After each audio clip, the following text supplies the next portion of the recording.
Beautiful afternoon to everyone. You're welcome to Relerec Studio once again. Today is Sunday, 12th of March 2023. And I'm very pleased to welcome you to Relerec Studio for the day. And I do hope we have a very lovely time together. Uh, what have we bring our way? What we brought our way today? Today, we are looking at the five lessons from 2023 presidential election. But first and foremost, let me quickly tell us that Relerec Studio is a subset of Reformist Leadership Resource Center, the one based here in Jos Plateau State, Nigeria.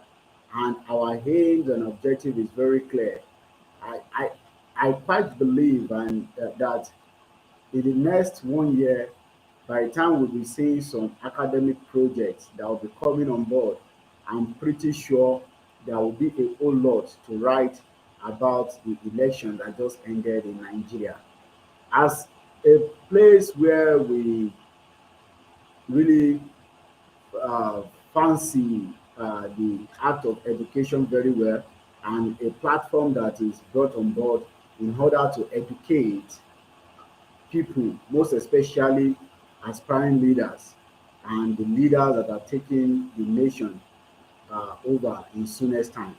We have deemed it necessary to look into the election critically as a team, and we come with five awesome lessons that we can get from this, we can derive from the just concluded presidential election.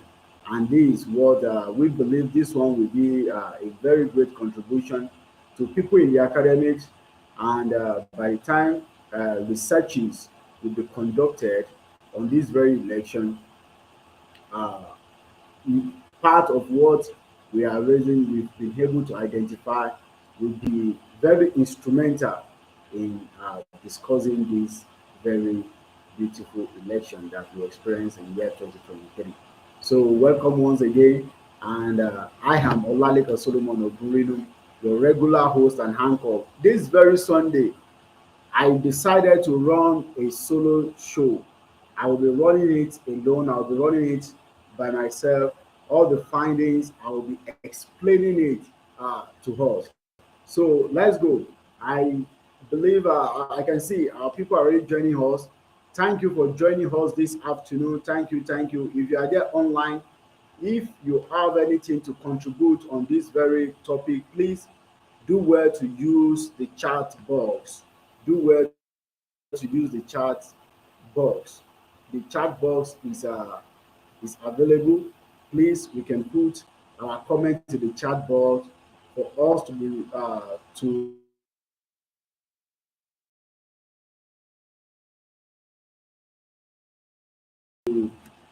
for us to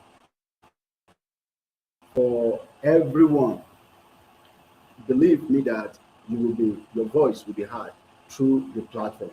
Please do well to put your questions over there in the or any contributions that you may have. Do well to put it in the chat box. So welcome once again. Let me take us through uh, the very first one. The very first lesson we discovered from Reformist Leadership Resource Center from the just concluded presidential election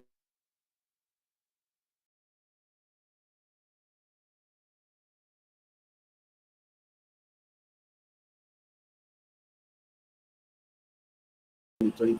This lesson from the president-elect.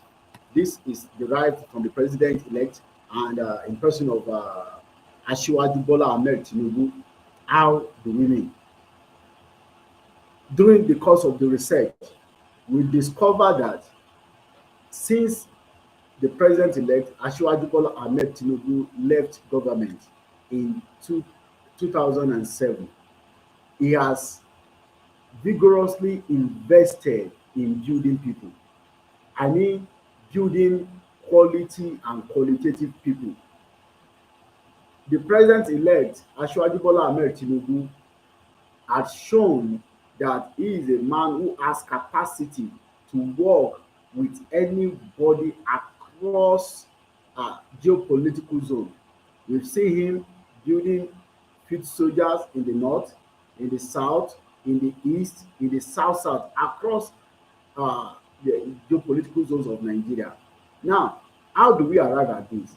This is the first time in the history of Nigeria that a president will be having the lowest number of state won, winning just 12 states, but managing to get 25% that is prescribed by the law in 30 states, managing to get in 30 states. This shows a lot of work. I was saying it, and during the course of the research, while I was discussing with some group of people, I told them that if it were to be by APC, believe me, if it were to be by APC performance, I believe that today, uh, not even Asiwaju Bola Ahmed Tinubu can emerge.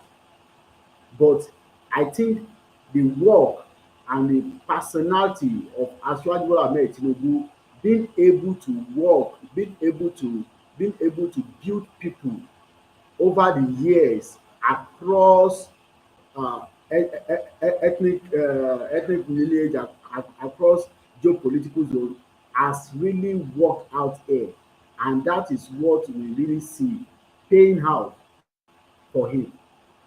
What is the lesson we need to derive there? As upcoming leaders, as leaders that that that that is eyeing to become, eyeing the number one seat of Nigeria in the nearest future, or for as many people that are aspiring to go into politics, most especially the young ones. It is high time you begin to build bridges. When I say bridges, I don't mean the bridges like the one that is conveying vehicles. I mean build solid bridges of people across everywhere you will be needing people in the nearest future.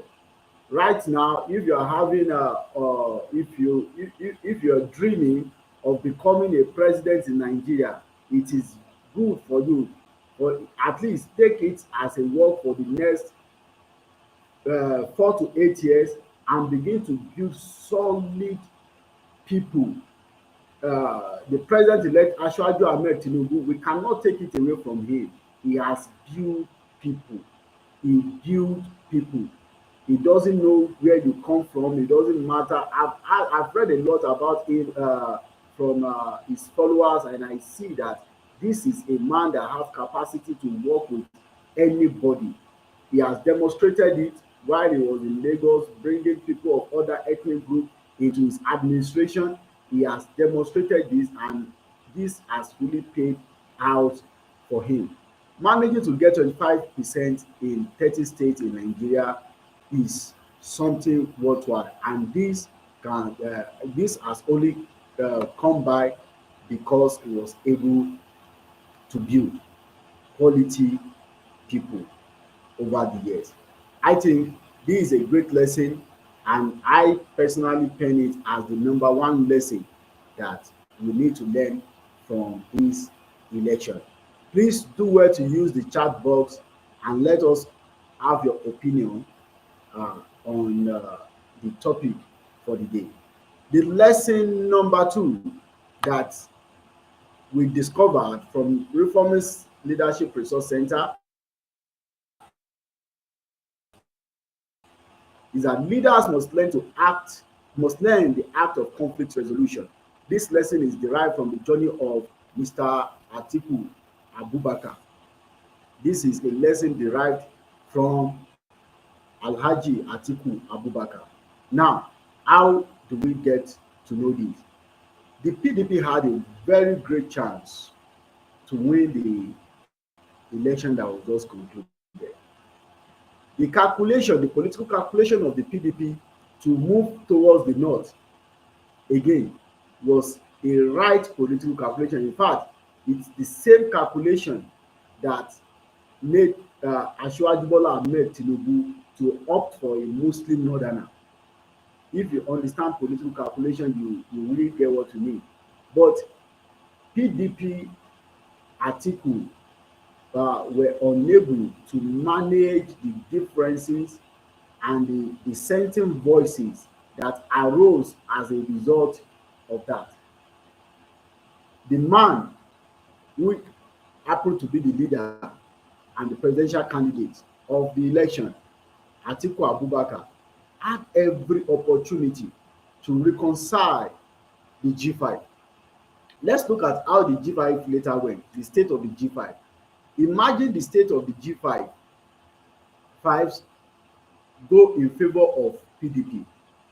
Believe me, the the victory would have been very massive for Atiku and PDP.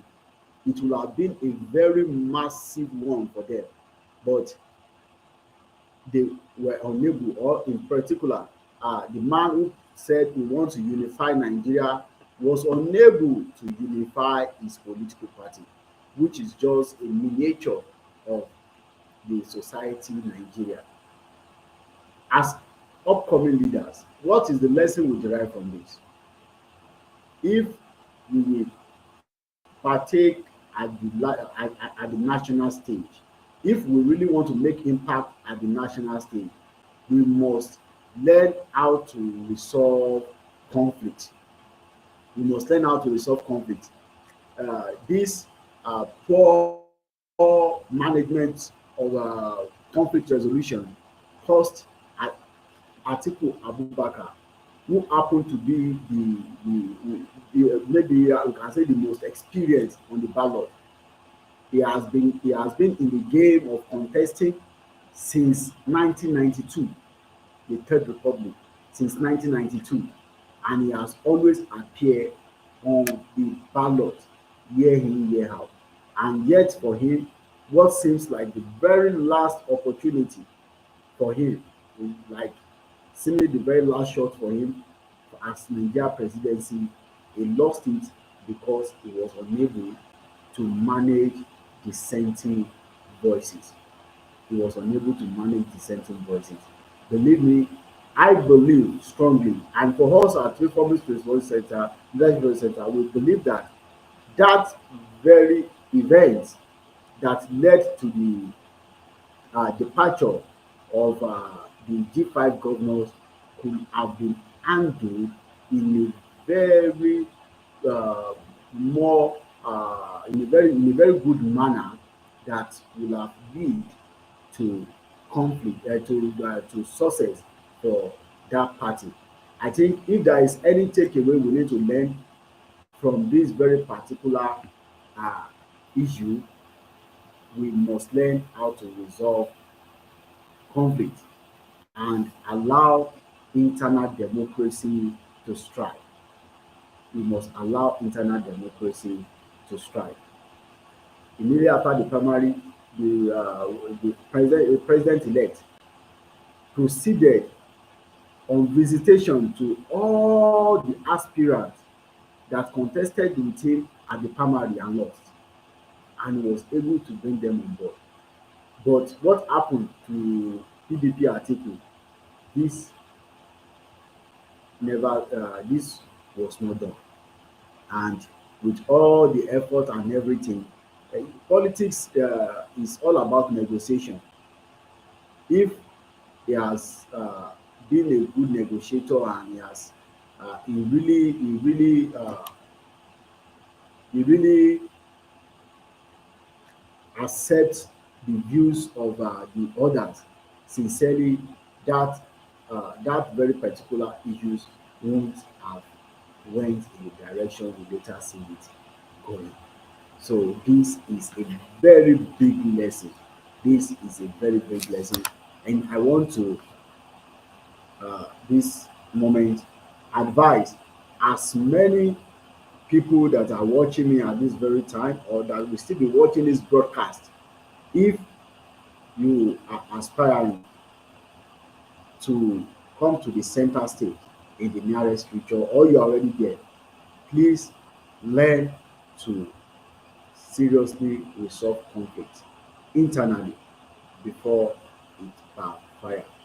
And like I will say, and I conclude with one conversation I had with a very good, astute follower of PDP the other day.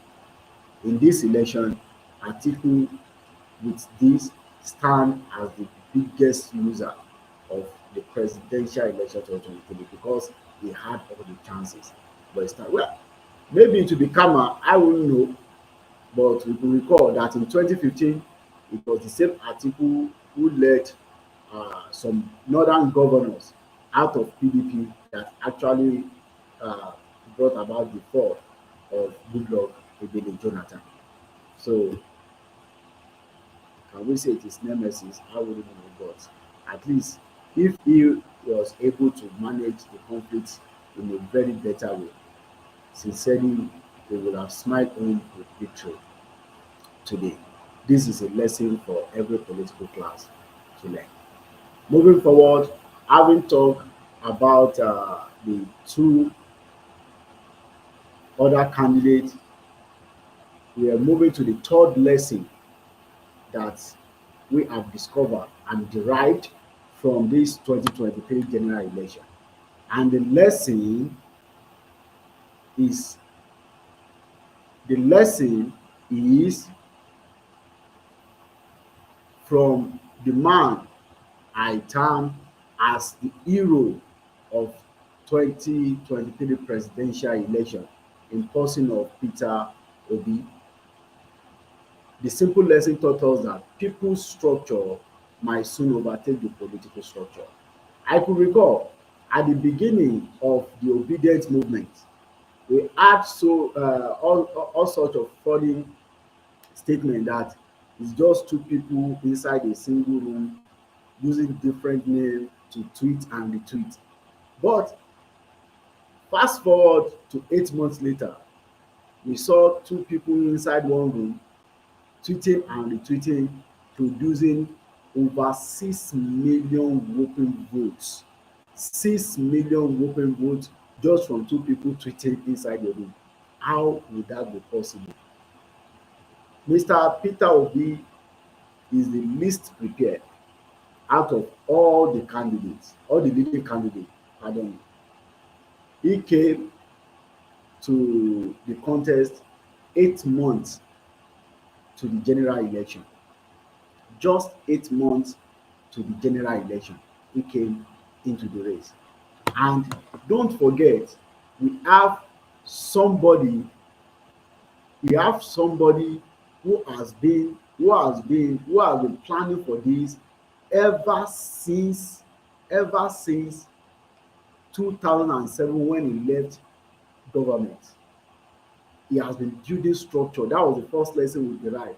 Building people. He has been building people. He has been helping governors to emerge in the north. He has been helping senators to emerge in the south. He has been helping House of Representative members in the north across board.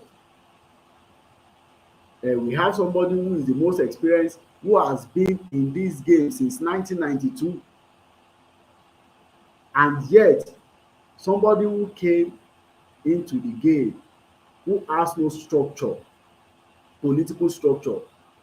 I think the highest Labour Party ever produced is one governor at a time. But look at it now, they are having a reasonable number in the House of Representatives, reasonable number in the House of Senate, and who knows, maybe probably they will be producing 1, 2, 3 governors this time around, just from one man who is regarded as somebody who has no structure. Now, what does this taught us? As leaders,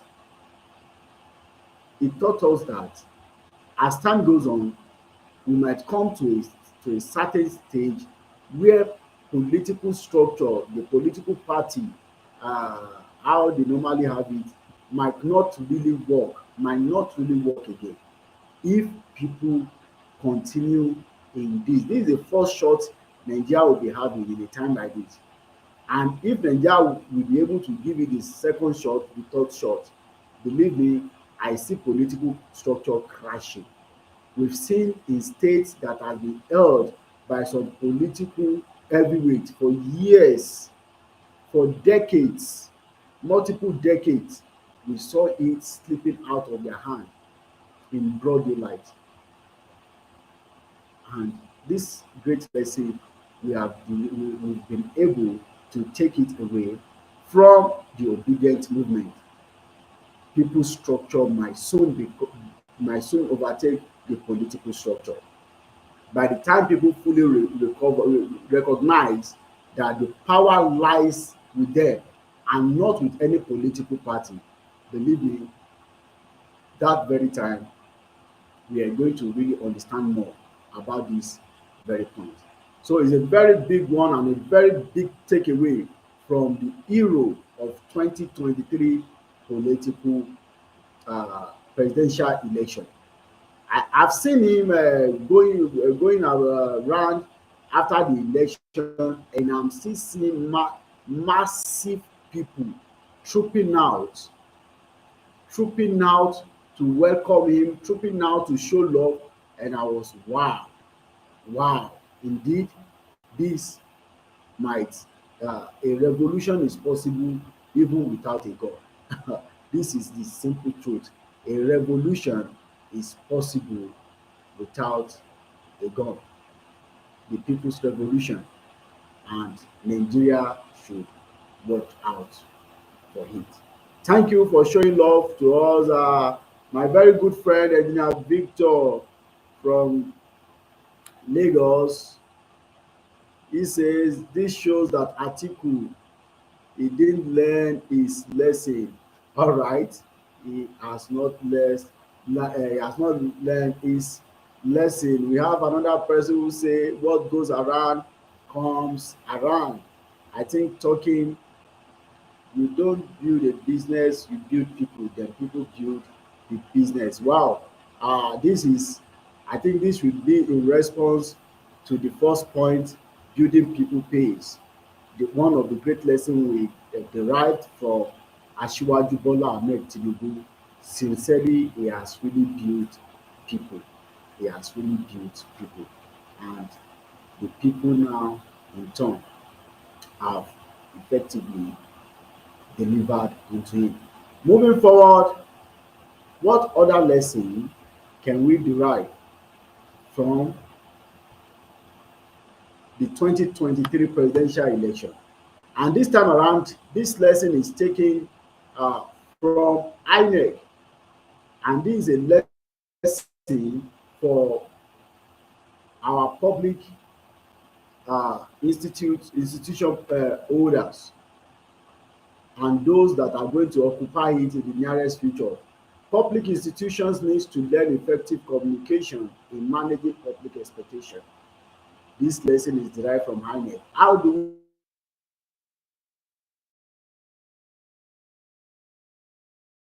sincerely it was, the election was uh, well conducted with good intentions. The elections was conducted with good intentions. Sincerely, the deployment of the game changer, the givers, and the electoral law and everything shows that there was a good intention. But uh, one small thing that almost dent the image of the election was INEC inability to upload results, PU results via the IREF portal as promised. You will recall that in November last year, November 2022, there was a rumor that came on board and said that INEC will not do this. They will not upload PU results directly. And INEC came out to uh, to say that this is a lie. We are going to do it. We have the capacity. And fast forward to February 2023, they were unable to do it. In as much I'm not we are trying to balance on the program, not siding INEC or siding the aggrieved side. But sincerely, I quite understand from the explanations I've seen from INEC. INEC might have been faced with some technical issues that was even beyond their power as at the time that election was going on. But INEC inability to come out straight and apologize or let people know about the situation at hand was a very bad one. If there is anything that people are the aggrieved side are holding on to as per this election now, it was because of the poor communication from INEC. And I think it's high time we begin to know that public institution owes the public. They own the public. There is a need for public institutions to always come out and talk because they are managing public interest. When they are faced with challenges and they are doing it in-house, sincerely, it turns out to things like this. Many people have started talking ill about the election, not because they know that maybe they win or they lose. I'm not here to debate that. But because there is a lapses where they can actually hold on to. Let's see how INEC is going to come out of this. But sincerely, for as many uh, in my generation that in soonest time will becoming INEC chairman, will becoming director general of notable public institutions, it is a message that we must learn.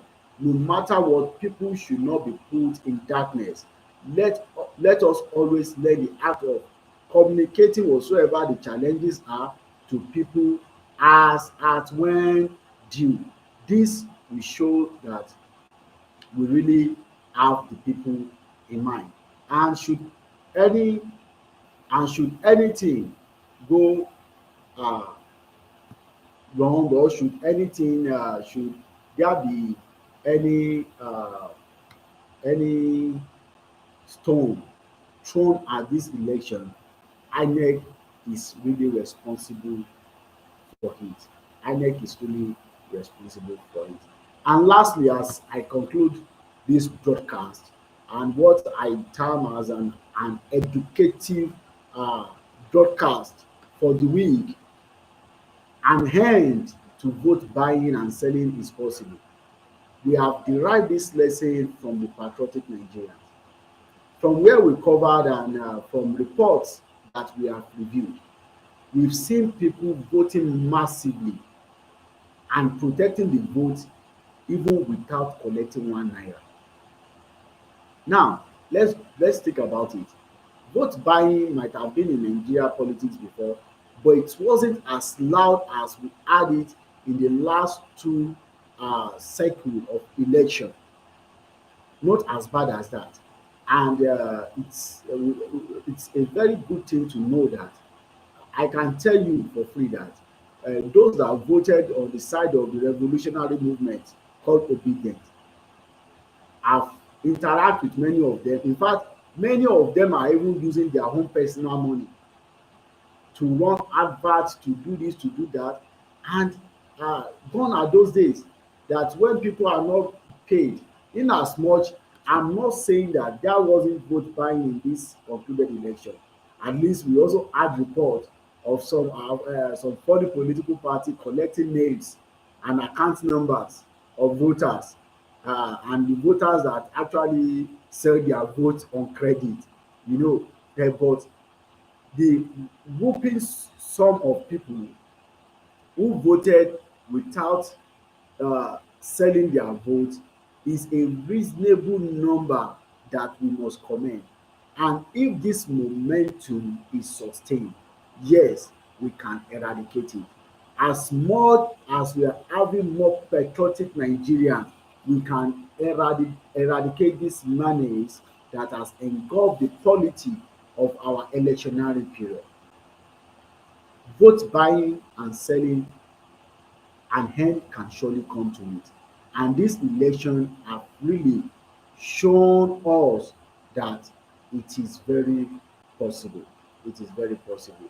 These are the five powerful lessons we've been able to identify and uh, bring out from Reformist Leadership Resource Center as per the 2023 general election. And it's our hope, and my personal hope as well, that this will go a long way in helping researchers, academia, and students of political history and politics in the nearest future. I know very well this will be it will be a reference. It will be a reference point for some scholarly article to be uh, yet to be published or to be published in soonest time. Uh, as I conclude, do you want to be part of our show? Do you want to be part of our movement, doing it in our own way? Reformist Leadership Resource Center only seeks to give voice to everybody through our Relerec Studio program, and also we seek to educate, most especially the younger generation, on the real act of leadership for the betterment of Nigeria and for the betterment of Africa. We believe that this one is very possible. If Africa will be among the committee of nations and it will be where it ought to be, there is a need for sound leadership, equipped leadership, leaders of ideas, not leaders that will discuss issues, not leaders that will leave issues and will be discussing people. To be part of the program, you can email at Olalekan Solomon at ymail.com, or you can WhatsApp at +234 070 07060 436611. Is currently displaying on your screen. And as I take my leave, I want to thank all our online viewers, those that have been following us, and I will take more comments from them. Engineer Victor from Lagos, the INEC chairman hosts the public a lot of explanation. Not knowing when he could come out to speak to Nigeria shows that he's not worthy of academic achievement. All right, that is from Engineer Victor, a very good friend from Lagos. Thank you for following. Thank you for staying by. Thank you so much. I think he is referring to the point number 4. Is referring to the point number 4. I so believe he's referring to the point number 4, that public institution needs to learn how to effectively communicate. And anytime there is challenges, public institutions should know that they are holding public interest and they hold the public explanation. They hold the public explanation. Thank you very much, engineer. We quite understand your very good point. And also, my studio director said buying and selling votes is possible. I think maybe she means it's not possible. In Nigeria also it's possible. Thank you, Mr. Solomon. Thank you so much. And hand to buying, I guess he's trying to buttress the point where we say an end to buying and selling of votes is possible. An end to buying and selling of votes is possible. For everyone that have joined us on our Facebook, on our Twitter, on our YouTube channel, thank you real good for the day. And until I come your way another time, and for sure until I come your way next week Sunday after the gubernatorial election, I want to conclude on this. Let us remember that Nigeria is ours, and we are the only one who can build Nigeria. There is nowhere we can run to that can be like home. This is our home. As we go out on the 18th of March to vote for our governors, let's shun the act of transacting our vote, buying and selling our vote, do no one good. Please vote your conscience, vote for good governance. It is very possible for us to have that government of us and not government of some people for us. Thank you so much. I remain Olalekan Solomon Ogunrinu, and until I come your way another time, please remain blessed. God bless you and God bless the Federal Republic of Nigeria. Thumbs up to everyone.